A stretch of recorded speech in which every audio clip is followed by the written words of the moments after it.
go again. You bet you.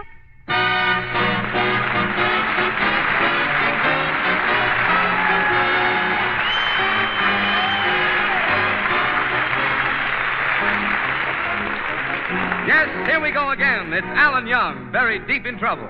And as usual, we gotta dig him out. Listen to that young man who tries to be helpful and always needs help himself, Alan Young.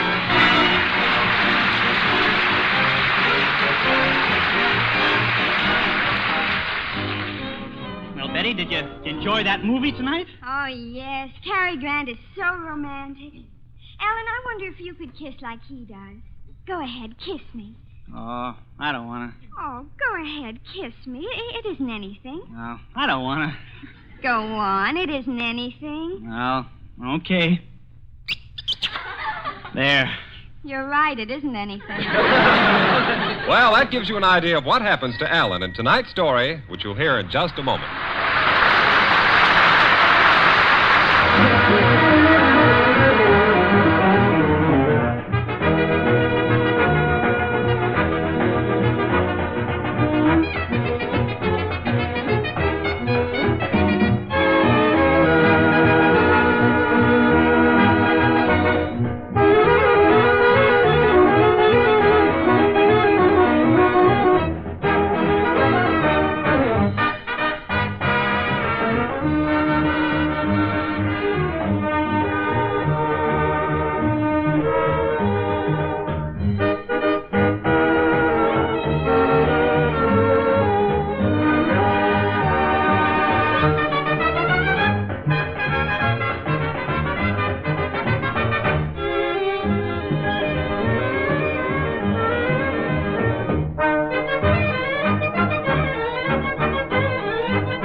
Well, it is late evening, and Alan has just returned from the movies with his girl, Betty Dittenpfeffer.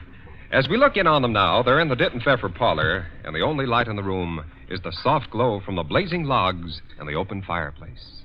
Alan, isn't it heavenly here? Yeah. The logs blazing, me sitting here knitting, you standing in front of the fire, smoking. Smoking? I must be standing too close to the fire. Alan, come and sit down beside me on this bearskin rug. All right. Alan, I just noticed, why does this bearskin have such a stupid expression on his face? He must have been stupid. He wouldn't be lying here in front of the fireplace. Gee, Alan, I keep thinking about that movie we saw tonight. Wasn't Cary Grant wonderful? Remember that scene where he took his girl to that fancy French nightclub? Yeah, boy, was he sophisticated. When the beautiful foreign spy dropped her olive to attract his attention, he didn't just kick it under the table. He bent down, picked up the olive, handed it to her. She said, merci beaucoup, which means don't bother to wipe it off.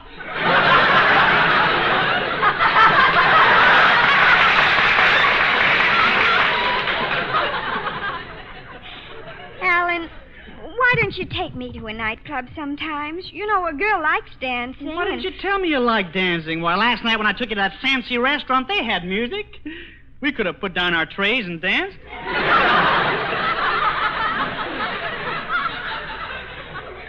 I mean a real nightclub, Alan. I can't afford it, Betty. I haven't built up my sign painting business yet. A nightclub costs so much money. There's hat check charges, cover charges, tips for the waiters, a la carte meals. Why, an evening there can run into $2 or $3. Oh, Alan, Cary Grant didn't worry about money in the picture. He was so wonderful. Wonderful. Betty, if you want to look closely, you'll see that I'm a perfect double for Cary Grant. He's got such nice dark hair. I got blonde hair. He's 6'2". I'm 5'10". He weighs 190. I weigh 130. Then how does that make you and Cary perfect doubles? It's easy. Take away his physique and his good looks, and what do you got? Me.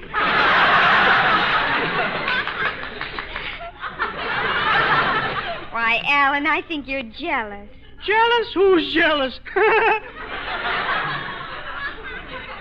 Cary Grant. I spent 80 cents for movies, 10 cents for caramels. What does she talk about? Cary Grant. From now on, Betty sees nothing but Lassie pictures. I'm as good looking as Lassie any day. You know?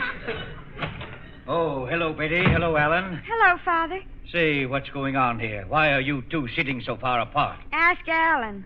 Alan, why are you two sitting so far apart? Ask Cary Grant.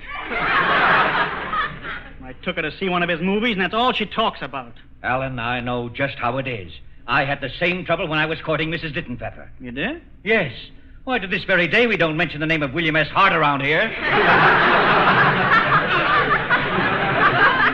Daddy, did you and Hubert Updike have a nice time at the lodge meeting? Yes. I taught Hubert how to play poker.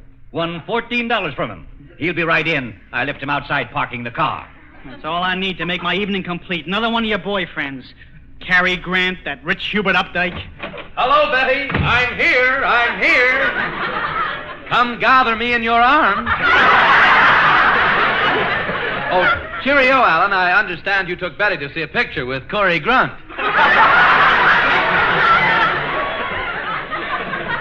Yeah.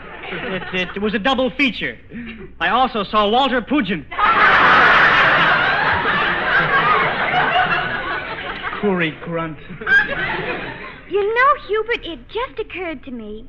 You could almost double for Cary Grant. Face me. Your nose is a slight obstacle. What do you think, Papa? Well, your chin is a slight obstacle. Turn around. Now we come to a big obstacle.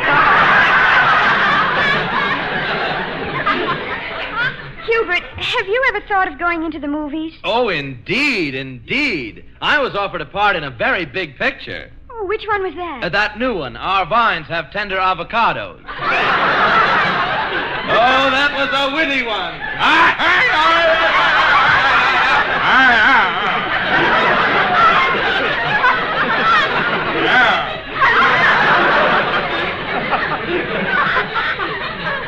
Hubert, these two have had a little quarrel. Suppose we leave them alone while you and I play some more poker. Oh, goody. I love that game. It's so expensive. Well, let's go into the study, my pocket-sized national bank. All right, and do explain to me why I paid a $5 fine for just getting those 4 aces. Well, you see, Hubert, it's very simple. It's just... Well, Betty, I guess I'll be going home. I have a big day tomorrow at my sign shop, and besides, I imagine you want to be alone with your memories of a certain movie actor? I think it's silly of you to be jealous of Cary Grant because, well, you see, Cary is the kind of a man a girl dreams of getting. You're the kind she gets. That does it. You'll be sorry, Betty. I'm leaving you now. Just wait till they're dragging the river for my body. They won't be able to find it. Why? I'll be at the Paramount. Goodbye. Can't kid me this way. I'll show her who's boss. I won't forgive her till I come crawling back to her on my hands and knees.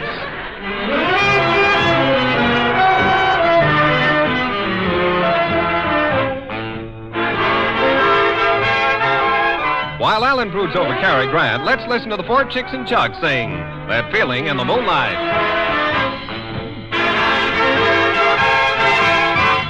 Did you ever get that feeling in the moonlight? That wonderful feeling that you want to be kissed. You're strolling in the park, the stars so bright above. You love to love somebody, but there's nobody there to love. Did you ever get that longing on a June night? That wonderful longing you can never resist. Did you ever get that feeling in the moonlight? That feeling that says you want to be kissed.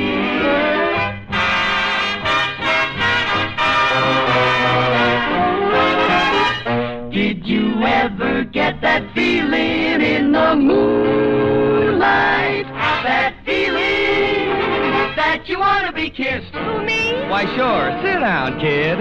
Calling in the park, the sky so bright above. You love to love somebody, baby, but there's nobody there to love. Did you ever get that longing on a June night? That wonderful longing you can never resist. Did you ever get that feeling in the moonlight? That feeling that always starts me reeling every time you say you want to be kissed.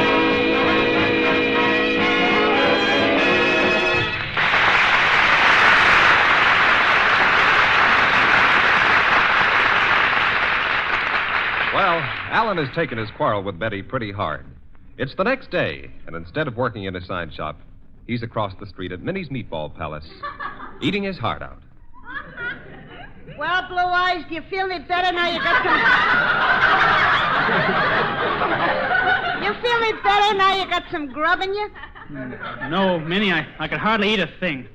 How much do I owe you? Let me see. Clam chowder, hamburger, steak, double order, French fried, 4 meatballs, 2 cups of coffee, a slice of pie. That'll be 25 cents. Yeah, here you are. Thanks. Gee, you sure look down in the dumps. What's eating you, Blue Eyes? Minnie, if you had to choose between a man like me and Cary Grant, who would you choose? I'd pick a man like you. You would? Sure. When you're used to meatballs, you can't digest caviar. Oh, you've been fighting with your girl, hey? Yeah, she's been comparing me to Cary Grant. So what? You stack up all right against Cary Grant. Hmm? You got a lot of his features. Only on you they don't look so good. Hey, why worry about Betty? Why don't you get yourself another girl? I can't get another girl. Are you kidding? Statistics prove there are 7 women to every man. And some guy's walking around with 14 women.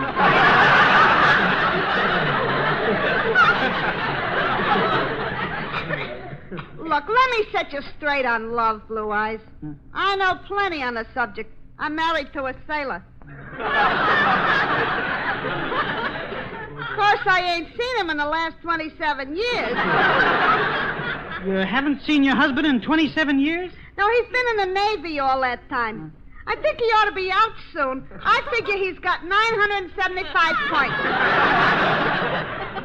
You don't think that, maybe he's left you?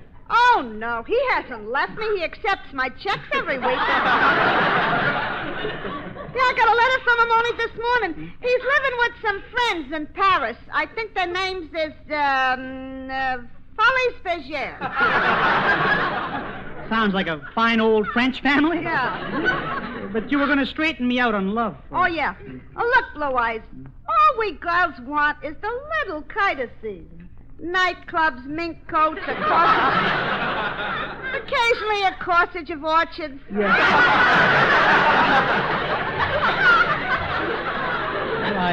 I can't give Betty those things. I haven't even got $5 to take her to a nightclub. My luck has run out, Minnie. Look, Blue Eyes, you can't tell about luck. I was only reading in the paper this morning about some guy who bet on a horse named Jackpot and won $5,000. That always happens to the other guy. I never won a thing in my life.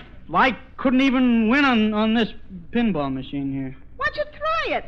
Yeah, try it. I'll be right back. One of my regular customers just come in. He eats nothing but meatballs and spaghetti. Hey, Chef, send out 2 yo-yos with plenty of string. This is a pinball machine, huh?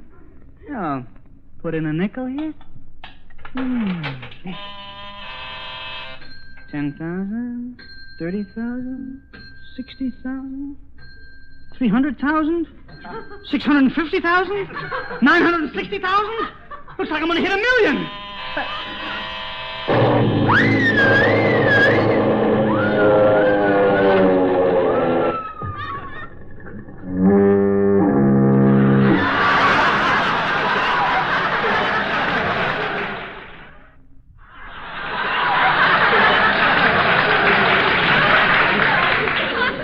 I think I won.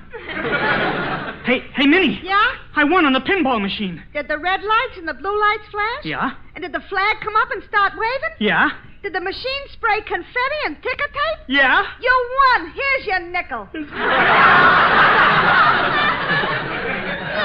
Blue Eyes, you see your luck has started to change already. All I get is my nickel back? Oh, a nickel, huh? Oh, I forgot to tell you. There's also a grand prize of $5 which you get. Gee, thanks. I guess my luck is changing. Sure it is. Here's your dough. Run over and see your girl. Take her out and show her the time of her life. Good luck, kid. So long, Minnie, and thanks a lot. He's a nice boy. All he really won was a nickel, but I threw in the $5. And, Minnie, you're getting soft. Well, maybe it'll help him get back his girl. Gee, I'm feeling sentimental. Maybe I'll sit down here and write a letter to my husband. My darling Sam, why don't you come home, you good-for-nothing bum?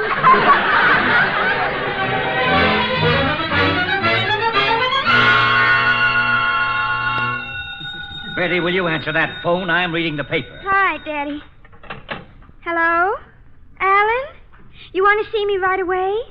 But I have a date with Hubert tonight. What's that you say about Hubert? Will you say it again? There's a funny noise on the wire. Oh, that noise is what you're saying about Hubert. Alan, what are you excited about? You hit the jackpot and won $5. Well, if it's important, you can come over for a few minutes. Goodbye. Daddy, that was Alan. Who cares? Listen to this in the papers. What local young man won $5,000 on jackpot in the third race? Well. Jackpot? 5? Gee, Daddy, that's what Alan just called about. He said he hit the jackpot and won 5. What do you know about that? Alan Young winning $5,000 on a horse. I should have known he was a gambler by that blank expression on his face. I always thought it was plain stupidity. Daddy, Alan is not a gambler. If he has a blank expression on his face, I'm sure it's just plain stupidity. I'm sure that he's... Come in. Why, hello, Alan. Hello, Betty. Hello, Mr. Dittenpfeffer. Oh, come right in, Alan, my boy. Won't you pull up a racing form and sit down? Yeah. I heard you had a little luck today. Yeah, jackpot, you know. I have my eye on Golden Girl in the third race tomorrow. I'm afraid of a wet track. Do you think she's a good mudder? I didn't even know she was married. Married? Oh, you gamblers. Well, Betty, how about you and me going out tonight to celebrate? I'll show you I can do everything Cary Grant can do. Oh, wonderful. Look, we better hurry if we're going to do the town. Oh, all right. Daddy, when Hubert comes, will you tell him I'm sorry I had to break his date? You better tell him yourself. Here he comes now. Oh, Batty, I'm here. Come, let us dance away the night. I'm awfully sorry, Hubert, but I can't go out with you tonight. Oh, but you must. Hubert, Betty is going out with me tonight. Oh, Batty, please change your mind. I have 2 seats for us at the opera. Come with me, Betty, and you'll hear Martinelli from the mezzanine. Come with me, Betty. You'll hear Juke from the box. Batty, if you go with him to a nightclub, he'll embarrass you. Why, he doesn't know the first thing about table manners. Oh, I don't, huh? Why, when they give him 2 forks, he won't know what to do with them. It just happens that I understand perfectly what to do. One fork is to eat with, and the other is to attract the attention of the waiter when he leans over the next table.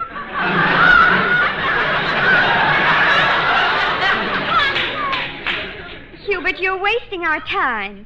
I'm going with Alan, and that's final. But, Betty, I was planning to take you to the Club 30. That's the most exclusive place in town. Well, I can take her to the Club 30. After all, how much can it cost? Last time I was there, my check was $85.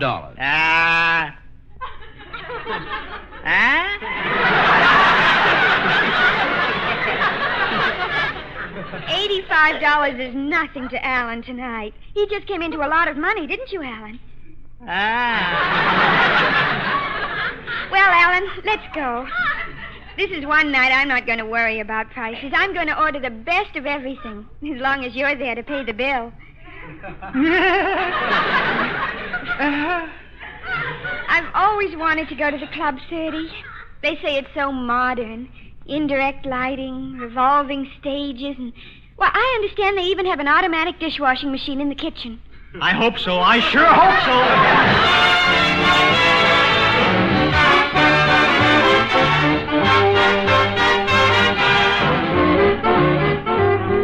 Well, Alan's not going to feel so well when his 5 spot does a quick fadeaway at the nightclub. But he'll soon discover that money isn't everything.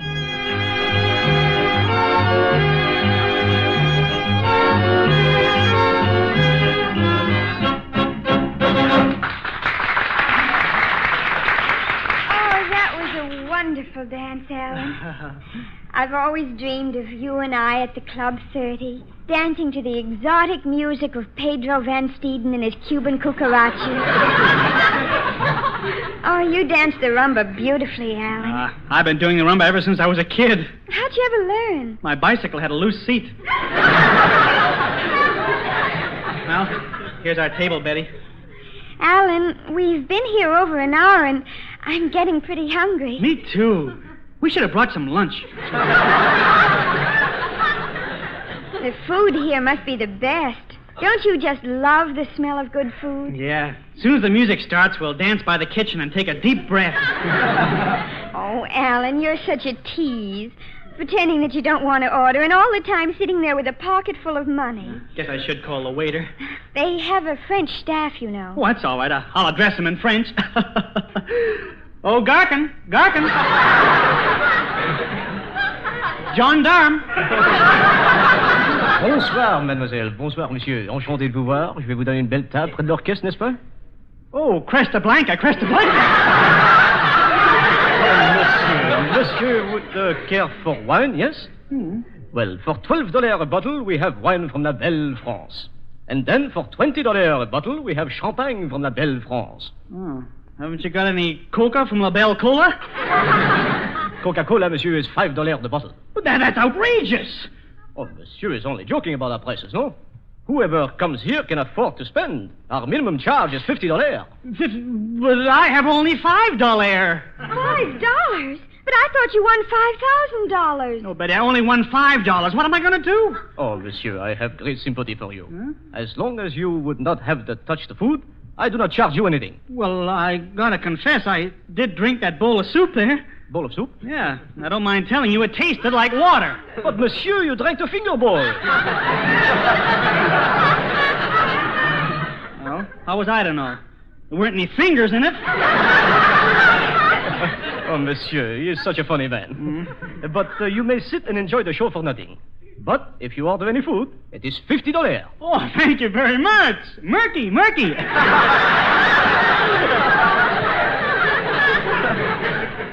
He certainly got you out of a scrape, Alan. Yeah, we're all right now, eh? This is still my lucky day. Alan, look who's coming. Who is coming? It's Daddy. He's headed for this table. Oh, your daddy? Gee, if he orders food, it'll cost me $50. Well, Dad's been a little worried about his weight lately. If you hint diplomatically that he might be putting on a few pounds, he probably won't order anything. Oh, okay. Here he comes now. Don't forget, Alan, be very diplomatic about his weight. Well, hello there, Betty. Hello, Daddy. Hello, Alan. Hello, Fatso. I just thought I'd drop in and join you two lovers. Ah, I see you haven't ordered yet. That's good. I'm hungry. Waiter, I want the biggest steak you've got. That would be $112, monsieur. I'm not worried about the price tonight. Get me the steak. Oh, Alan, don't worry. Daddy always picks up the check. He does? Oh, sure. Oh, then what am I worried about? Mr. Never have a bottle of champagne, hey. Oh, thanks, I will. You know, Alan, the funniest thing happened to me tonight. Yeah? This'll kill you. It will? That Hubert Updike can't play a lick of poker, but tonight... this'll kill you.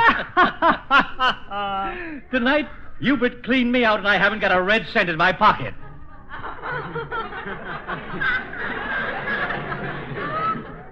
Alan, why aren't you laughing? I think it killed him. Alan, what's the matter? Eddie, what am I going to do? Hi-ho, everybody. May I join this happy party? Hubert, look, go away, will you? I have enough trouble here. But all I want to do is buy a round of drinks. After all, I have $4,000 in my pocket. $4,000? Sit down, kid. Hubert, Mr. Dittenfeather's ordered a big steak. Would you sort of keep him company while he eats it? Oh, I'd be glad to. That's the way I like to hear you talk. Betty, let's get out of here while I still have my $5. Enjoy yourselves, fellas. Alan, I'm hungry. Don't worry, Betty. I know just the place.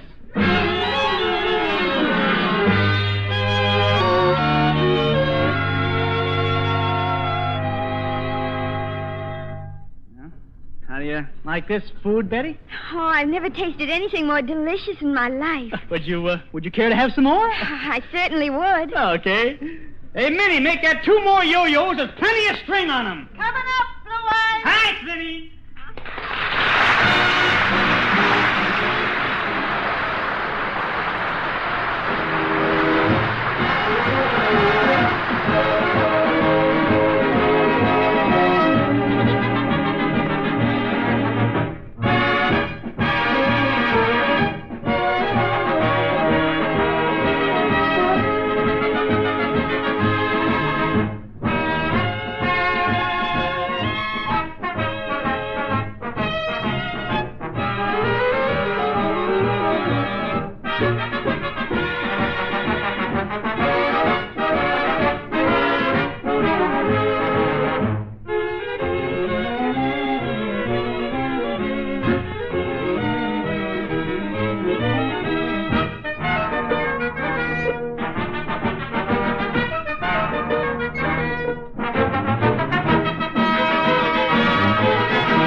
Thanks. See you next week. Good night.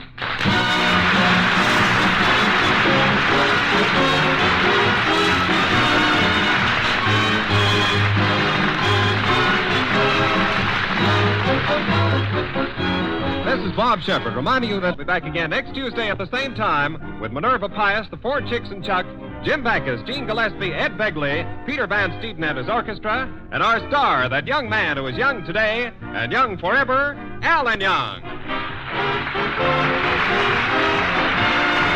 This is the Armed Forces Radio Service.